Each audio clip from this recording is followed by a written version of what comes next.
मैं समय हूं और आज महाभारत की अमर कथा सुनाने जा रहा हूं।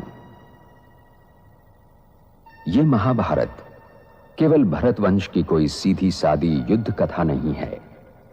यह कथा है भारतीय संस्कृति के उतार चढ़ाव की। यह कथा है सत्य और असत्य के महायुद्ध की। यह कथा है अंधेरे से जूझने वाले उजाले की। और यह कथा मेरे सिवा कोई दूसरा सुना भी नहीं सकता, क्योंकि मैंने इस कथा को इतिहास की तरह गुजरते देखा है। इसका हर पात्र मेरा देखा हुआ है। इसकी हर घटना मेरे सामने घटी है। मैं ही दुर्योधन हूं, मैं ही अर्जुन और मैं ही कुरुक्षेत्र।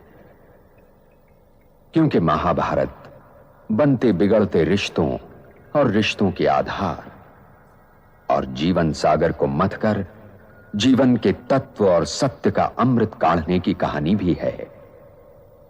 और यह लड़ाई हर युग को अपने अपने कुरुक्षेत्र में लड़नी पड़ती है, क्योंकि हर युग के सत्य को वर्तमान असत्य से जूझना पड़ता है। और जब तक मैं हूं, यह महायुद्ध चलता रहेगा और मेरा कोई अंत नहीं। मैं अनंत हूं। इसीलिए यह आवश्यक है कि हर वर्तमान इस कहानी को सुने और गुने, ताकि वो भविष्य के लिए तैयार हो सके। यह लड़ाई लड़ना हर वर्तमान का कर्तव्य और हर भविष्य की तकदीर है। इसीलिए मैं कभी गुरु, कभी मां और कभी ऋषि बनकर हर नई पीढ़ी को इस कहानी द्वारा उसे अपने इस महायुद्ध के लिए तैयार करता रहता हूं। यह कहानी वास्तव में उस दिन शुरू नहीं हुई जिस दिन श्री कृष्ण ने अर्जुन को गीता उपदेश दिया था, या जिस दिन द्रौपदी ने दुर्योधन का मजाक उड़ाया था। यह कहानी इन घटनाओं से बहुत पहले दुष्यंत और शकुंतला के पुत्र चक्रवर्ती महाराज भरत के विजय यात्रा से लौटने पर हस्तिनापुर राज दरबार में शुरू होती है। दिग्विजय चक्रवर्ती महाराज की जय। दिग्विजय। भरत की बड़ाई केवल इसमें नहीं कि उसने हस्तिनापुर राज्य की सीमाएं हिमालय से सागर तट तक फैला दी थी और हमारा यह महान देश उसी का नाम लेकर भारतवर्ष कहलाया।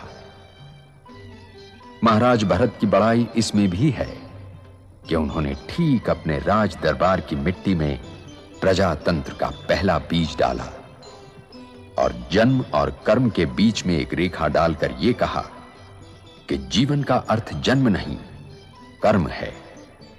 क्योंकि कुरुक्षेत्र वास्तव में धर्म क्षेत्र है। महाराज की जय हो। आज हस्तिनापुर की सीमाएं हिमालय से लेकर कुमारी अंतरीप तक फैल चुकी हैं। आर्यावर्त भारतवर्ष कहलाने लगा है। महाराज, समय आ गया है कि आप अपना युवराज नियुक्त कर दें। महामंत्री, ये घोषणा चंद्रवंशियों के पूर्णिमा समारोह में की जाएगी।